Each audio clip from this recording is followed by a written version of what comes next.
What's up, guys? I'm here with Bryan. He is a CPA and tax consultant specifically for social media marketing agencies. And I'm super excited to have him on here because a lot of you guys have been asking me questions. How do I start a legal business for my social media marketing agency? How do I pay the least amount in taxes? What type of business should I start for my agency? When should I open a business for my agency? And just tons and tons of questions like that. So I wanted to get him on here to explain to you guys the ins and outs of setting up your social media marketing agency in a way that you can be protected from being sued and also pay the least amount of taxes at the same time. So if you want to learn how to do it, stay tuned for the full time of this video. But thank you so much for joining on here with me, Bryan. And I guess the first question that I have for you that gets asked to me a lot is, what would you say is the difference between sole proprietorships, LLC, S Corp, C Corp, and all of that? And are there any other business structures out there besides those? Or like, what's the best one? I know it's like a huge question, but this is Yeah, typically what's going through people's minds is there's so much confusion around this topic. So it'd be really helpful if you could just help clear up that for all the people watching. yeah. Thank you so much for having me on, Billy. And it is a loaded question, but it's a question that I also get a lot too. So I totally understand where you're coming from. There's four major structures, like you pointed out: a sole proprietorship, an LLC, corporation, and an S corporation. And the easiest thing you can do when you first start your agency is to operate as a sole proprietorship. It's just like setting up a shingle. You're basically just running your business and your agency under your own name. So you don't have to go out of your way to set up a different legal entity when you first start out. You can just run your agency under your own name. And then maybe down the road, when you have a few more clients, you can start setting up a separate legal entity. But the cool thing about a sole proprietorship is that it's really easy to do. All you need to do is just make sure that you register your business with your county. And if you're running your agency under a special trade name like so and so media, then yeah, you can definitely go to your county and file what we call a fictitious business name statement. But just from a legal perspective, your entire agency is really just being run through your own name. So you don't get any of the benefits of liability protection in case you do something wrong for your clients, but it is the easiest to set up. Now, the other structure that's most common with agency owners is a limited liability company, or an LLC, as it's commonly known as. And it's probably the easiest legal entity to set up. Most people can actually just go to their state's website and either print out or file an online form to set one up. And the benefit is that you can actually run your agency through your LLC. So all your business activities and operations and transactions operate under this LLC, and you get the benefit of having liability protection that you don't have as a sole proprietor. Not a lawyer, but that's the general gist of it. So if you do something wrong within your business, you might be protected as a business owner because it's within a separate legal structure. The third other common company that people set up, or type of company that people set up, is a corporation. And a corporation is a different type of legal entity that's a little more sophisticated and a little harder to maintain just because it's a little beefier.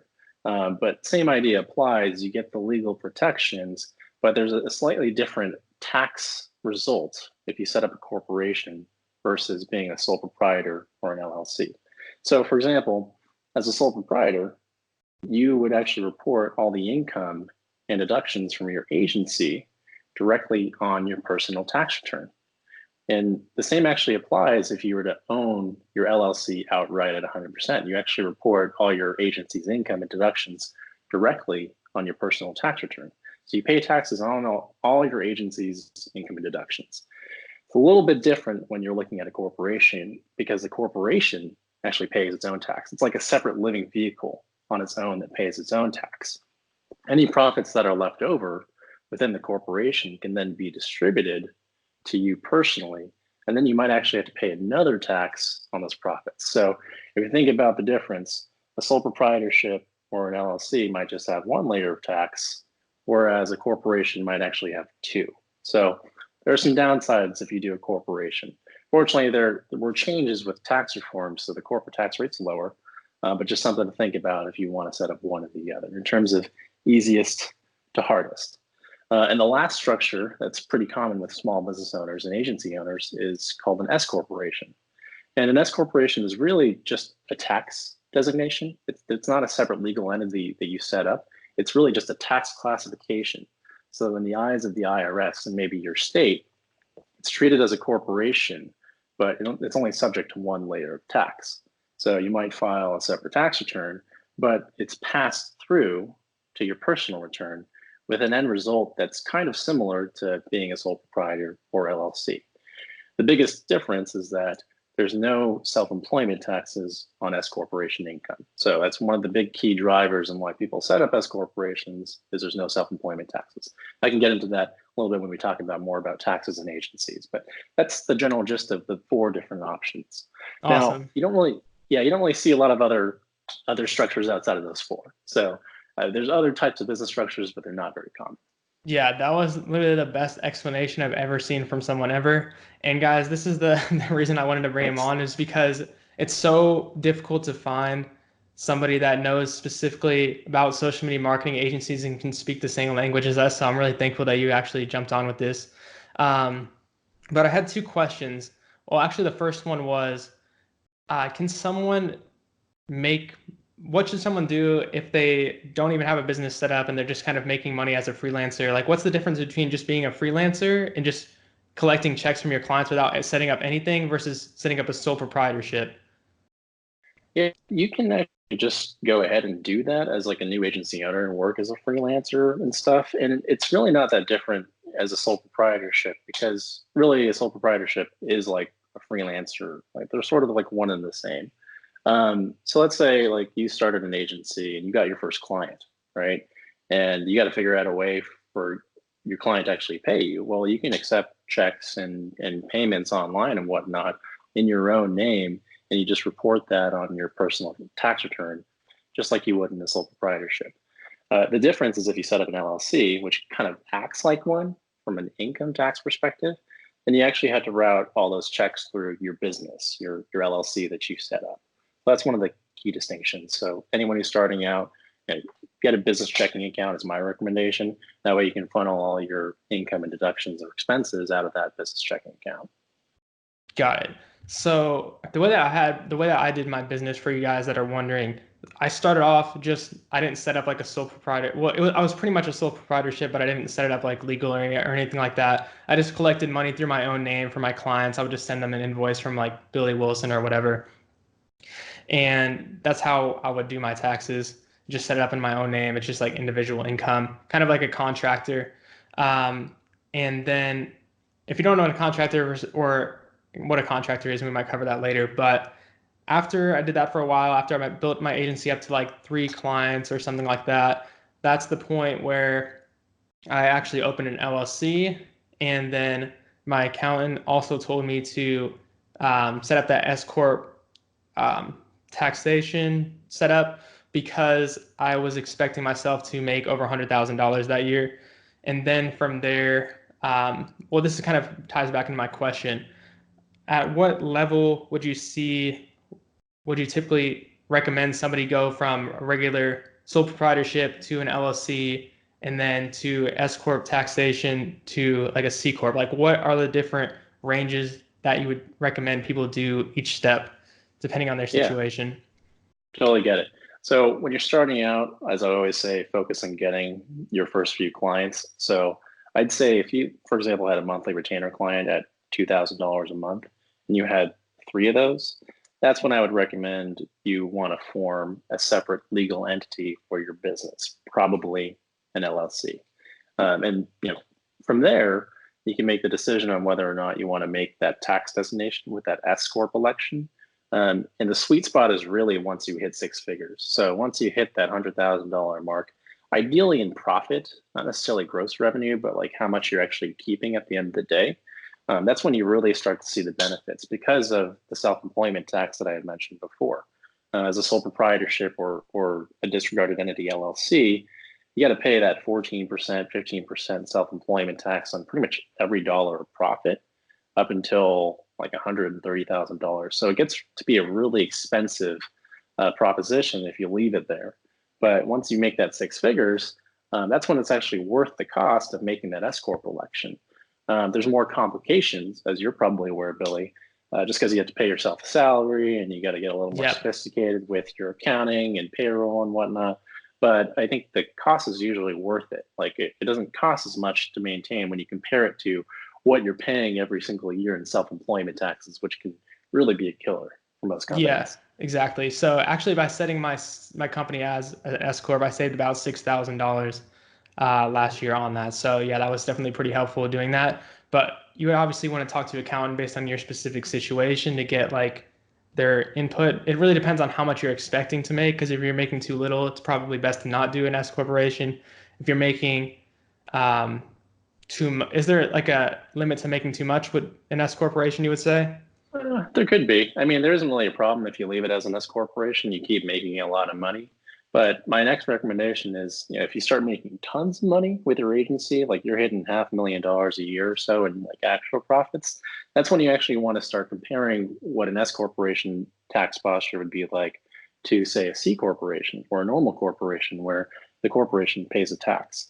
And main reason why is because there's a possibility that under the new tax regime, corporations pay 21% on their federal tax return, which is a lot less than it used to be. So it's a little more comparable, but ideally you're talking to a CPA or a tax professional who is familiar with your model that can help you figure out where that sort of break-even point is and what decision is going to be best going forward to maximize your tax savings. Yeah, you know what's actually crazy? I actually saw this guy on YouTube once, and he's made like $2 million like his first or second year in business, and he had it as a sole proprietorship, so he paid like 52% in taxes. Oh, that's a lot of money. And Yeah, that's why you got to hire a good tax advisor, because your tax advisor would tell you, oh my gosh, that's a ton of money, yeah. 52%. All right. So, what are the main taxes related to owning like an LLC versus an S corp? So your biggest tax is always going to be your federal income tax, and you can't really escape that. You can find ways to sort of restructure your business in a more tax efficient way, but everyone's got to pay income taxes at some point, unless you're Donald Trump and have a lot of losses. But yeah, like you definitely are going to want to pay your federal income taxes. If you don't, the IRS will come after you, shut down everything. That's not a good thing. If you're operating in pretty much every state, except for 4 states, most of the time you have a state income tax as well. So Billy, you're in Kansas, correct me if I'm wrong, right? Yep. Yeah, Yeah. so you got to pay state tax in Kansas. The only 4 states that don't have individual tax are Washington, Nevada, Texas, and Florida. So if you're in one of those 4 states, and I think a lot of marketing agencies are in Florida, then you're doing great. You don't have to pay any individual income taxes, but for pretty much everyone else, especially for those of you in California, where the tax gets really expensive. I'm in California. You definitely have to pay an income tax there. There's other little things too, like if you're paying yourself payroll through your S corporation, you got to pay payroll taxes. Or if you're just running your company as a normal LLC and paying taxes on that, you have self-employment taxes. And how you pay those taxes is going to depend on your structure and where it ultimately goes. And you can have other state franchise taxes, like if you have an LLC, sometimes the state requires you to pay a franchise tax for the right to do business as a limited liability company, and things of that nature. So it can definitely start adding up, especially like when you start hitting the higher income levels. But that's why you got to hire a good accountant to make sure that you're also paying as little as possible and paying everything that you need to. Yeah, exactly. That's how I was able to save about the $6,000 is just how he was talking about that self-employment tax. I believe it was about 15%. So that's where I actually, since I had it set up as an S corp versus taxed as a regular LLC, sole proprietorship, then that's why I was able to save that 15%.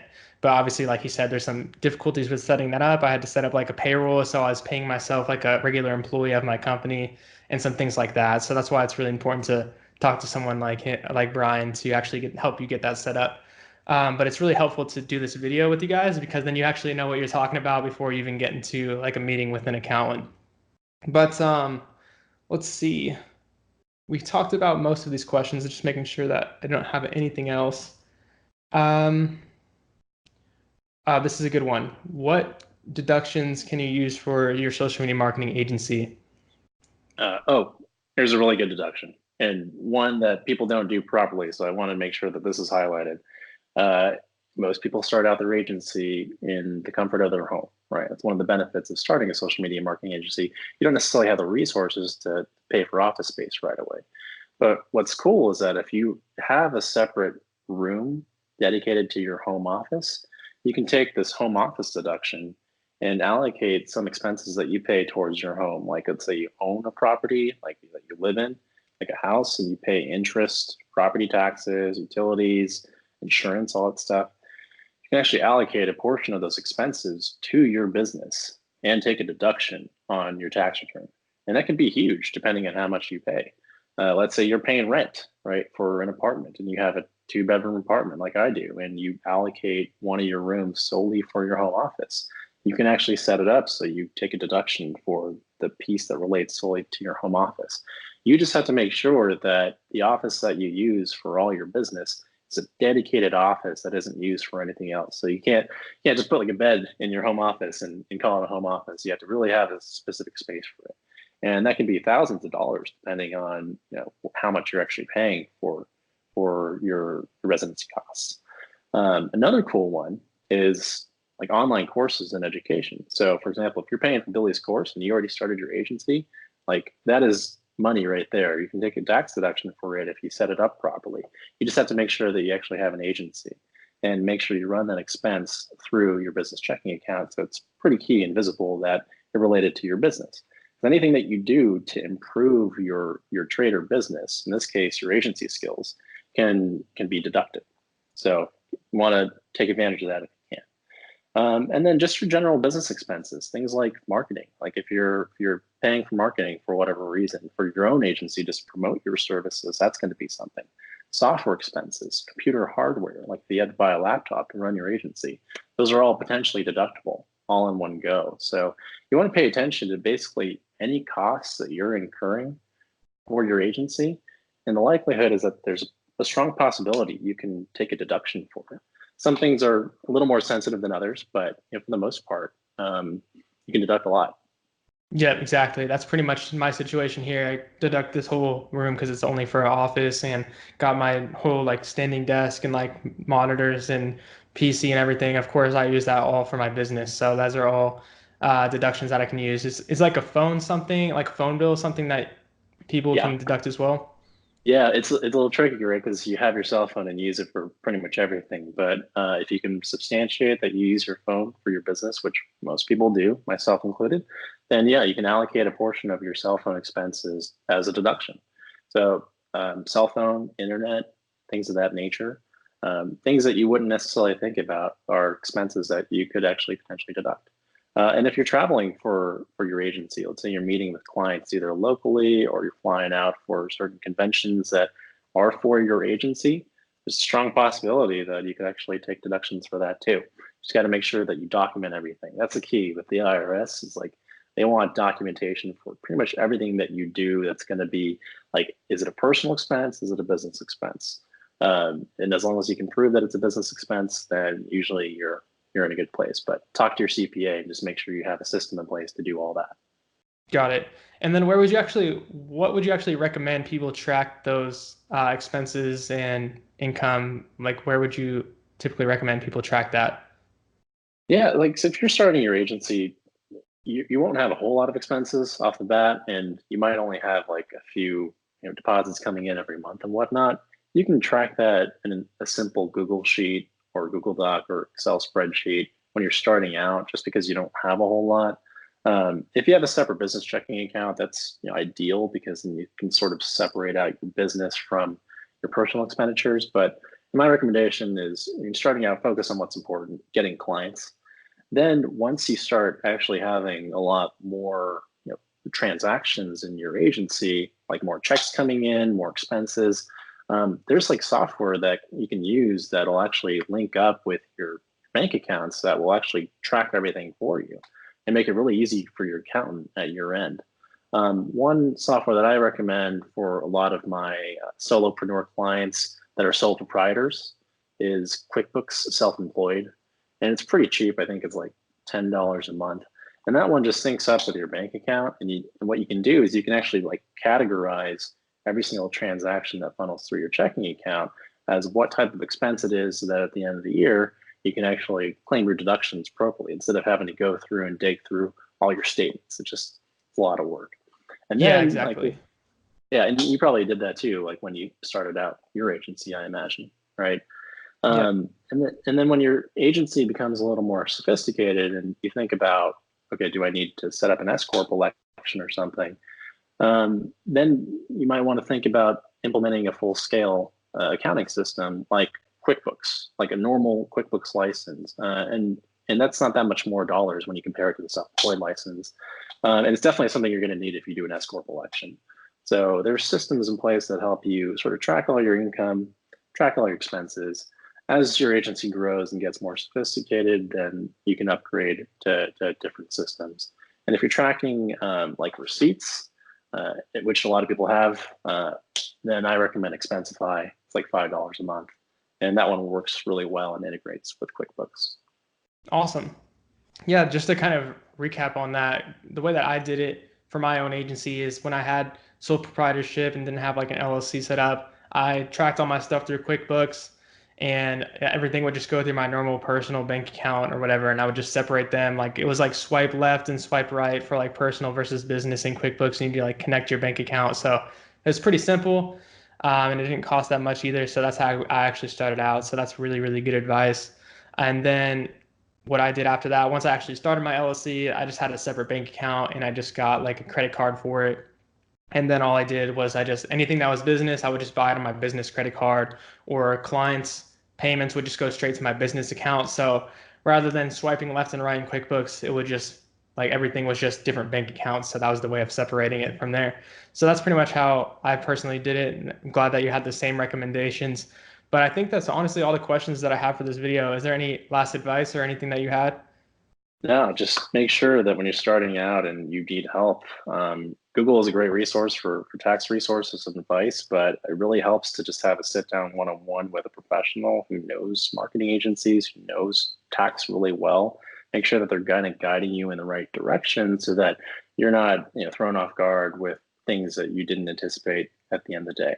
One of the biggest problems is I'll work with an agency owner who hasn't done any sort of tax planning whatsoever, hasn't really thought about taxes. And then they're in for a surprise on April 15th when their tax returns due and they realize they didn't pay in all the money that they should have.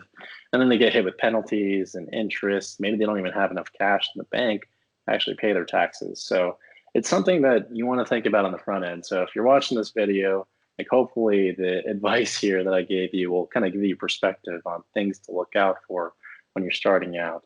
But definitely, if you can, seek out the advice of a professional who knows what they're doing and kind of help guide you in that direction on what you need. Because you don't need everything when you're starting out, but you kind of need an idea of what to do. Yeah, So it's exactly. great.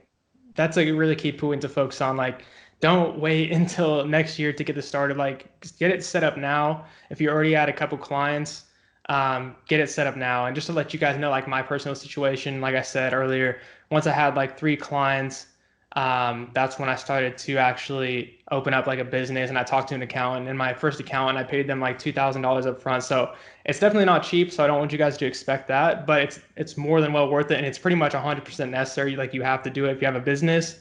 But of course, the other benefit is too, just like we were talking about, you get to deduct that because it's a business expense for you hiring someone to help you do your accounting and everything like that. So to end off this video, I would just like to like recommend you guys to Bryan, and I'll leave his email in the link in the description below. Just let him know that you saw Billy's video and that you wanted to reach out to him for him to like help set up your business setup or best tax structure, everything like that, and get his advice.